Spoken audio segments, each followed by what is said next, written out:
Welcome to The Point, a podcast by Apex Benefits and dedicated to employee benefits thought leadership. You can find more episodes for free on iTunes by searching The Point or Apex Benefits. Please rate, review, and subscribe to be the first to know about what we have in store for you. To learn more about Apex Benefits, please visit our website at www.apexbg.com or find us on LinkedIn, Facebook, or Twitter. Let's get to the point together. Welcome back to The Point Fort Wayne. I'm Kassee, Lamm, Benefit Strategist for Apex Benefits, and today I'm joined by Nick Darrah and Scott Long here at Greater Fort Wayne. We're so excited to be recording with you today. In order to get things kicked off, would you go ahead and introduce yourself, Nick? Yeah, my name is Nick Darrah. I'm the Director of Stakeholder Development at the Northeast Indiana Regional Partnership. Yeah. Thanks for joining us, Nick. So Scott Long, I'm an executive advisor, and on this bright sunny day recording live from Greater Fort Wayne, Inc. Awesome. Well, thanks again for joining us, Nick. Yeah, Can you just tell us a little bit about yourself and maybe what you do and how you got involved with your current position? Yeah, so I'm born and raised here in Fort Wayne. I grew up on the south side of town. I'm a proud graduate of Southside High School. Go Archers. Go Archers. And lived here most of my life. I joined the Marine Corps right after high school and moved away for 4 years and came back after that. A lot like most people, and I think you've even said this before, Yep. Kassee, as a young person graduating high school, late teens, early 20s, couldn't wait to get out of here. Yeah. Didn't feel like there was anything for me here. There was nothing to do, all this stuff, and I think a lot of that has to do with age. Mm-hmm. There's a certain mindset of an 18-year-old, but it was also somewhat true. I mean, especially compared to now. So even when I came home from the Marine Corps in 2008, I was here this was a soft landing pad. Yeah. For someplace else, to launch into someplace else. So came home, went to school at what was IPFW. It's Purdue Fort Wayne now, and got really good advice from a recruiter at a job fair my freshman year. She said, study what you enjoy, otherwise you're going to hate the next 4 years. Wow. And so I majored in political science, had a minor in Spanish with a certificate in international studies, and really enjoyed that. My goal was to go into federal law enforcement, Okay. and kind of the idea was that I could, carry over what I did in the Marine Corps and into that. I really loved what I did. I was in the infantry. I'm a combat vet. Really enjoyed the Marine Corps. Was good at it.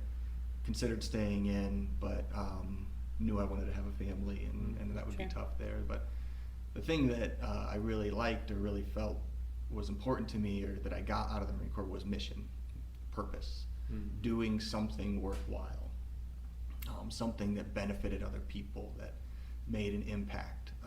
And so I think that's what I was always chasing. Mm-hmm. And so graduated college, and the year I graduated, sequester hit, if everybody remembers sequester, and there was a federal hiring freeze.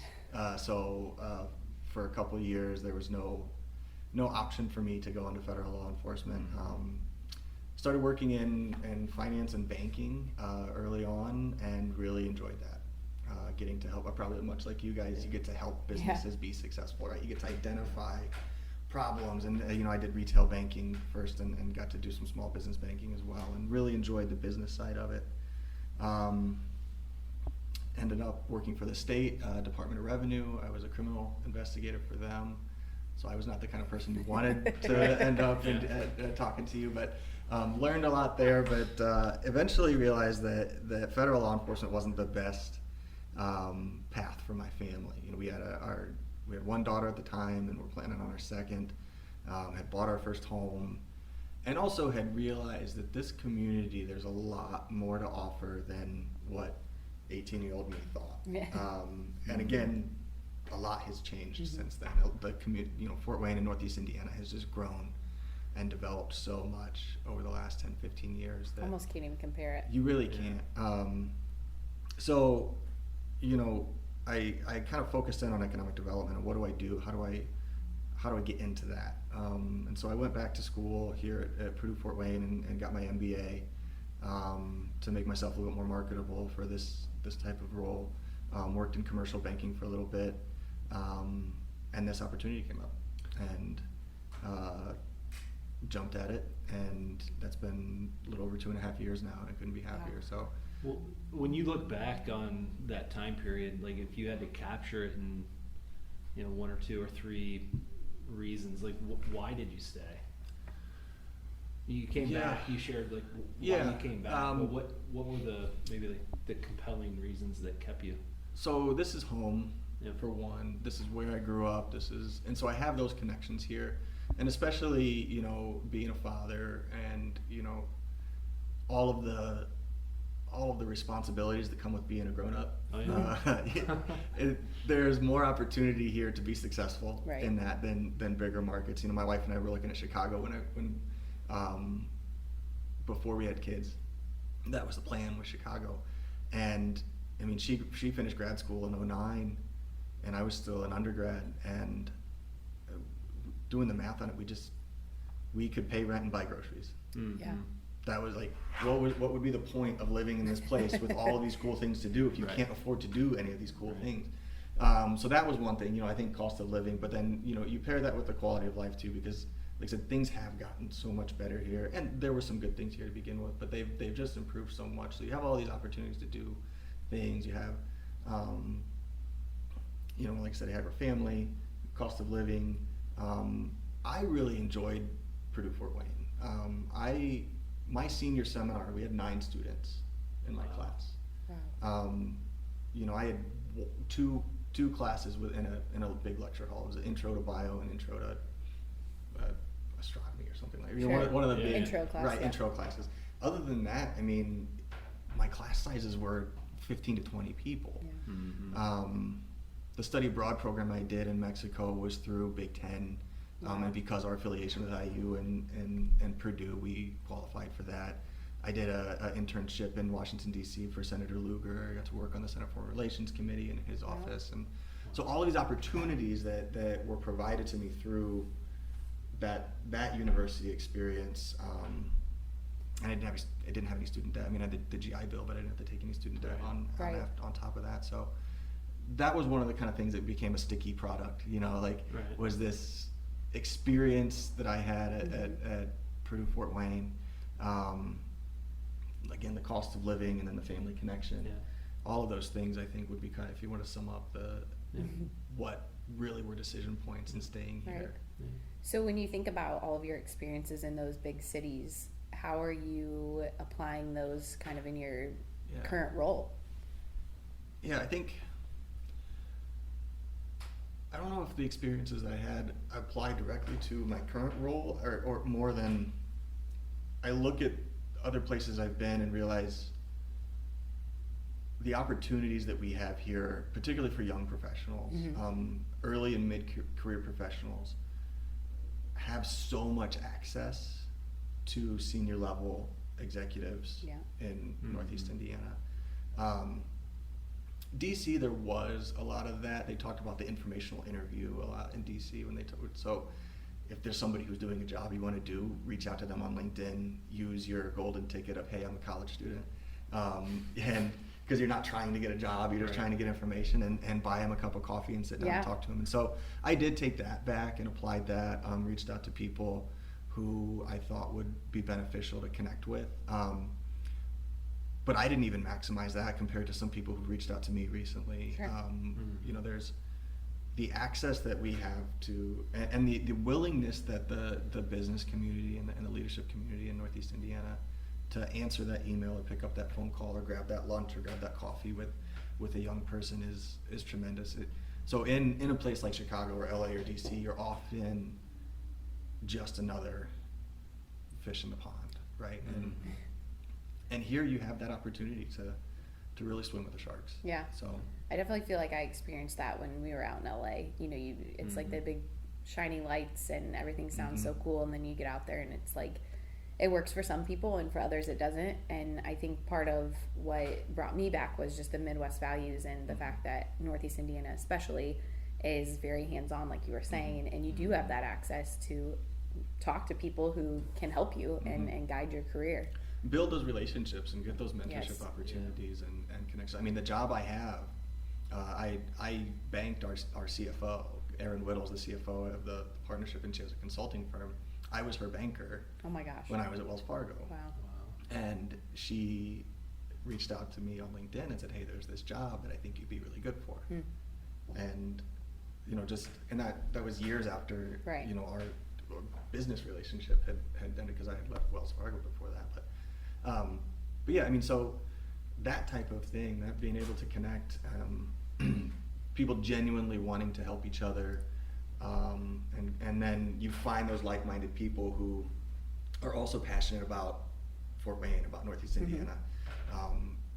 You know, I think when you go to some of the other communities, that's been a really cool thing about the job I have now, is that we represent 11 counties. You know, we represent this entire corner, and having grown up in Fort Wayne, I always kind of had my Fort Wayne blinders on. Yeah. Just getting to experience all of the amazing things that we have out here. I mean, you talk about people with passion for their community. Step foot in Wabash. Sure. The people of Wabash love Wabash like nothing else. They will, you know, fight and die before they let that town wither. And there's so much going on there too. There's so many cool things, like, you know, the Honeywell and the Eagles Theater now that's open, and all of it, you know, their downtown that has all these boutiques and coffee shops and things like that are really cool. You go up to Angola, it's the same thing. You go up to Auburn, it's the same thing. You know, Kendallville, Kassee County, you've been to Winona Lake. I mean, all of these assets that we have in Northeast Indiana that are all within 45-minute drive most of the time. Yeah.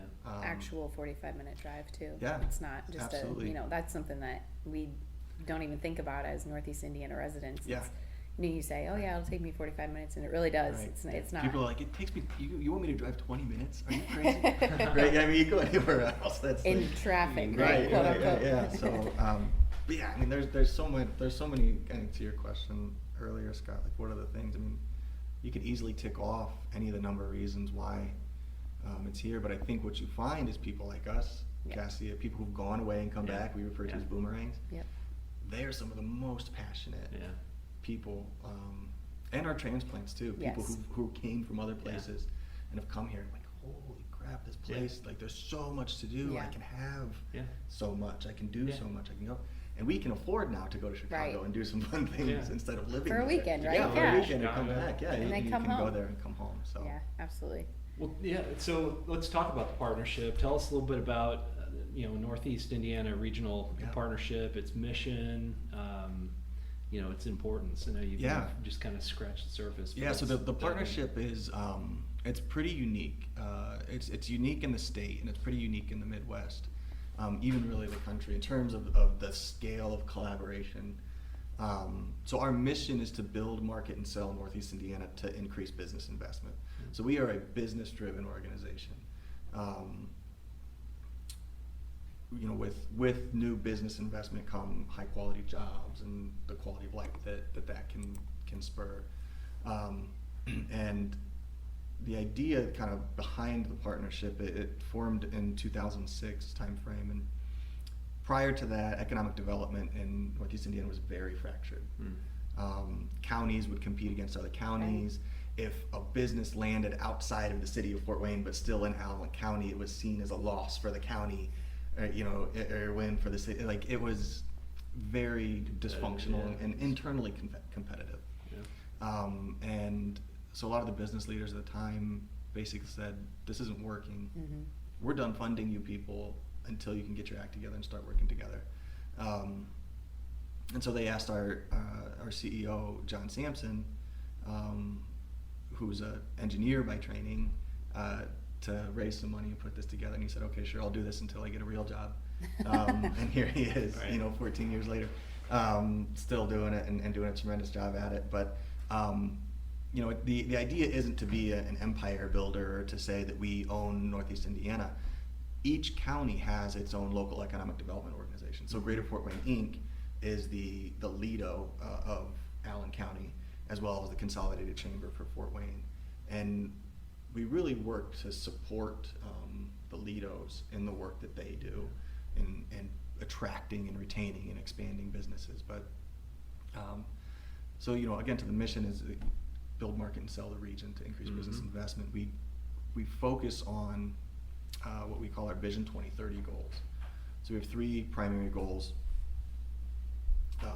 Increasing personal per capita income. That's our measure for wealth.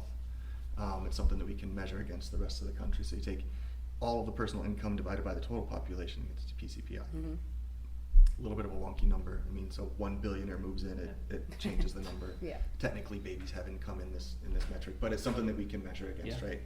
So we want to get to 90% against the national average, because we feel that if we can be at 90% against the national average and our cost of living is 85% or so, that makes us very, very attractive, right? More so than we are already in terms of the type of quality of life and the wealth that you can build and things like that. So increasing wealth, 1. Increasing the population of the region to 1 million. So we're currently about 789,000. The million number isn't entirely arbitrary. It's somewhat poetic. We can say our road to 1 million.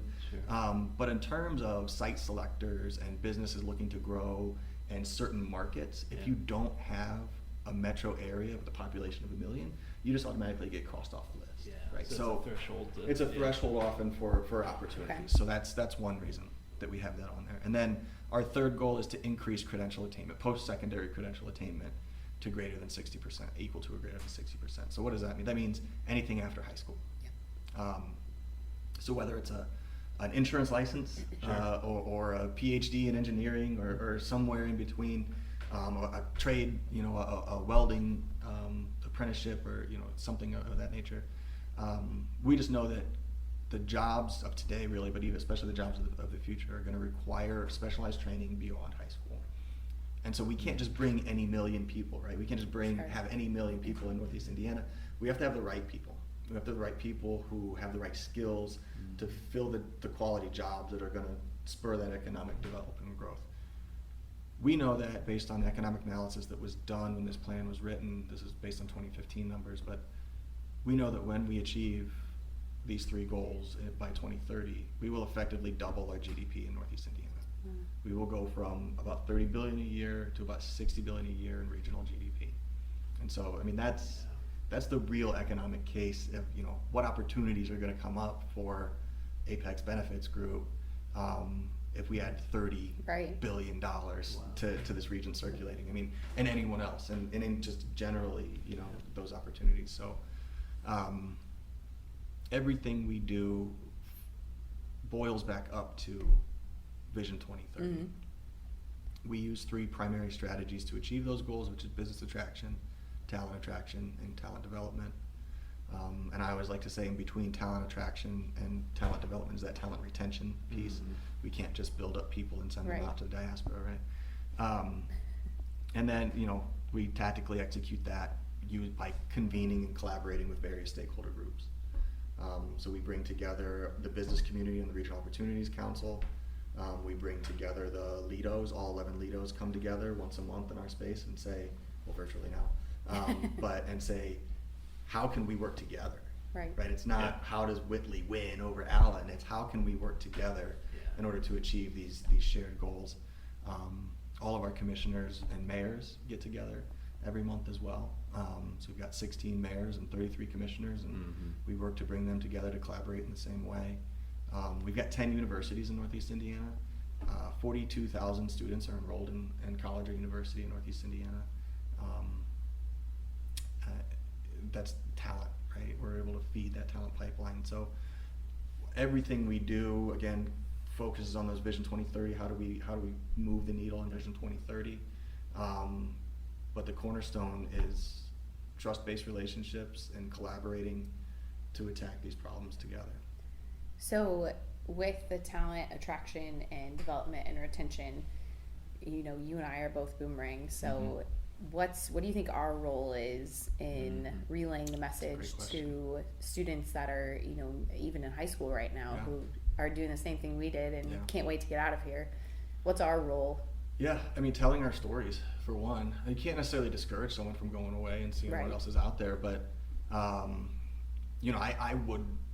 I definitely benefited from my time away, Sure. right? I mean, so as much as we want to keep people here, I think having those experiences and bringing those talents and skills and experiences back to apply to this region are great.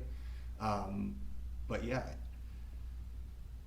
there's so much to do. Providing the opportunity, having those mentorship conversation, really encouraging internships, so that they can have those experiential learning opportunities. That's one thing that my colleague Sonia Snellenberger-Holm, she does an amazing job building out this program that she has. So having people being able to tell those stories, having them reframe their own story a little bit. Yeah. And we actually had developed a regional brand a couple of years ago called the Make It Your Own brand. And that's really, that question, Kassee, was what the ROC was, the Regional Opportunities Council was asking, like how do we tell the story of Northeast Right. Indiana better? And so we worked together to create this brand, and we have a lot of marketing efforts around it. And materials that go to it. But the idea is that you can make it your own. You can make it whatever life you want. You can be downtown, as we look out on this, downtown urban scape right now. You can live downtown and work downtown, or you can live in the country and have a few Right. acres, or you can work out there and live here, or you can do both because you can afford to have a lake cottage. If you're, instead of spending 60% of your income on an apartment. Yeah, I think that was one of my biggest turning points, especially through college, was the internships. And I interned for Fort Meadows here before interning was cool, Right. and now it's everybody wants an internship before they go out into the real world. And I think that's a really good point to make is if we can immerse those young people into what a real world experience is in your own hometown, and let them see, you can actually live here and make a difference, even in our small big town. Right. And that's so the program that we've developed over the last 4 years or so on internships is COVID put a damper on the growth, but for 2 or 3 years in a row we doubled it year over year. We still did great this year. We had 253 interns participate virtually. 66 schools were represented, so it's not just the 10 universities that we have here. We're last year we had 54 universities, and then 48 unique companies. Wow. All participated in this internship, in these professional development series, free professional development series that we put on every year. So things like how to have a business lunch, resume writing, LinkedIn, etiquette and things like that, Sure. networking. So the stuff that Sonia and her team have been able to develop, partnering with Indiana InternNet. Sure. Because it was virtual this year, we actually were able to connect with South Bend. And That's exciting. so we had some Notre Dame and some South Bend high school students participate and get exposed, at least virtually, to a lot of this stuff. But the reason that we do this is the data show, and the research that we've collected and done. If a student has one internship experience in their academic career, there's something like 54% likely or 58% likely to return to that region or that city. So not necessarily that company. If they have 4 internship experiences in their academic career, they're 78% likely, I think, to come back.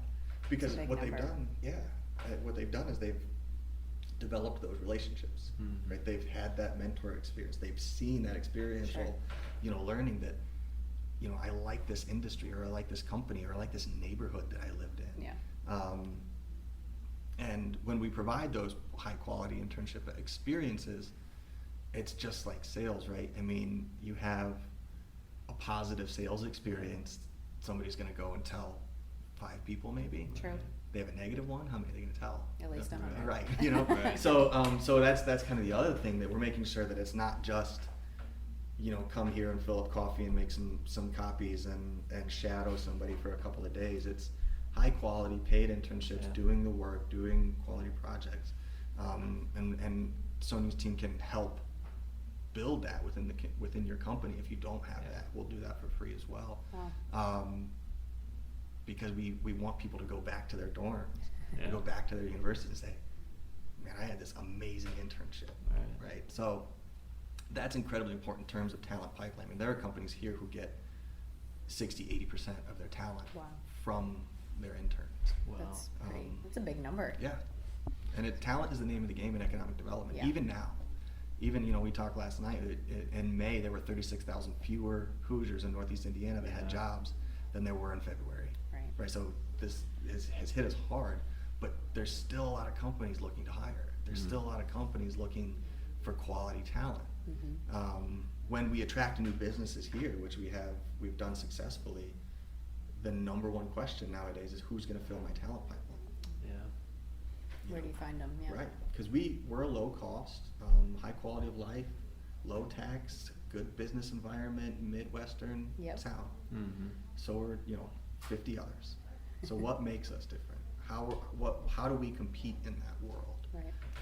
And these are some of the things that we're able to do to help us stand out against our peers and our competitors. Those are strong stats from an internship program standpoint. You mentioned last night, can you talk a little bit to our listeners about the Rock, and Apex is a part of the Rock now, but just maybe for other business owners who are interested in getting involved, just maybe a high level overview of what it is? Yeah, absolutely. So the ROC, which ROC, the Regional Opportunities Council, is the investor board of the Northeast Indiana Regional Partnership. So that is a body of 150 or so organizations, mostly made up of private business sector. We have some nonprofits, some foundations. All 11 of our counties and the city of Fort Wayne are part of that. All 10 universities are part of that as well. But that body convenes 6 times a year, every other month, and they are the primary driver of our mission. We get things like, hey, how do we do a region-wide internship program from the ROC? You mentioned Fort Wayne Metals. Scott Glaze wants us to have 1 intern for every 100 employees, which would be about 3,500 interns every summer. That's his goal. And that is our goal. Sure, yeah. I mean, because that's a great good goal. metric, right? I mean, and that type of thing, that type of thought leadership is what we bubble up and use to tactically execute those strategies that the ROC provides to us. So again, they're focused on, when they're in that room, we've got Parkview and Lutheran, we've got Chase and PNC, all, we've got Apex and Highland, right? Yeah. So it's, we might have to edit that out. Right. We've got all of these companies, all these organizations that outside of our walls, outside of that table, are competitors and fierce competitors for business, for talent, for everything, right? But everybody in that room understands that when we achieve the goals that we've set out, we're all gonna win. All of our friends and neighbors, anybody who's not in that room, it's an opportunity for business leadership to lead, right? And to really shape the future of Northeast Indiana in the image that they want it to be. And so it's been it's just a great engaging group of thought leaders throughout the 11 counties that come together for a shared purpose of increasing wealth and prosperity and quality of life in Northeast Indiana. Yeah. It's an exciting group to be a part of. I know Scott and I were, both part of the meeting last night, and just you walk away with more knowledge than you went in with. Right. And that's hard to do with that many people in a room. Right. But it's definitely a great use of your time, especially as a leaders in the community, It's definitely energizing, and kudos to you guys for pulling off that in such a organized fashion with that many people on a virtual meeting. It was flawless. I get to work with some incredibly talented people. Yeah. And they do a lot of amazing work behind the scenes to make it seem flawless. Well, it was. There's all kinds of running around prior to and during, I'm sure. Yeah. But I appreciate you saying that, and we're glad to have you there. We're happy that we were able to make this connection just a few months ago, and have Apex it was clear that we speak the same language and have the same passions and goals for this community. So. Right. I think too, as you would probably feel the same, but just that sense of pride in your community is, you can feel it in that room. I mean, everyone genuinely cares about the success of Northeast Indiana as a whole. And that's the thing that, going back to my earlier statement about what I was chasing when I got out of the Marine Corps was mission. And I've really found it here. It's not lip service about what we do. It's, every single we only have 17 people on staff, but every single person is 100% committed to the work that we do. And that comes through in those meetings, but it's also we're energized, right? When we have 120, 130 people, high-level executives who carve out 2 hours of their time and provide us with their thought leadership and engagement to drive this bus forward, right? Right. It's an energizing for us. That's awesome. Yeah. Well, Nick, thanks so much for being part of the podcast. We really enjoyed having you. Hopefully you'll come back and join us for another conversation in the future. We'll have to do this again soon. Yeah, absolutely. Awesome. Yeah. Well, thanks so much for being part of this. Nick. You can find more episodes for free on iTunes by searching The Point or Apex Benefits. Please rate, review, and subscribe to be the first to know about what we have in store for you.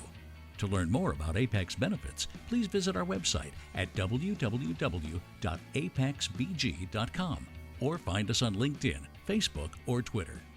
Let's get to the point together.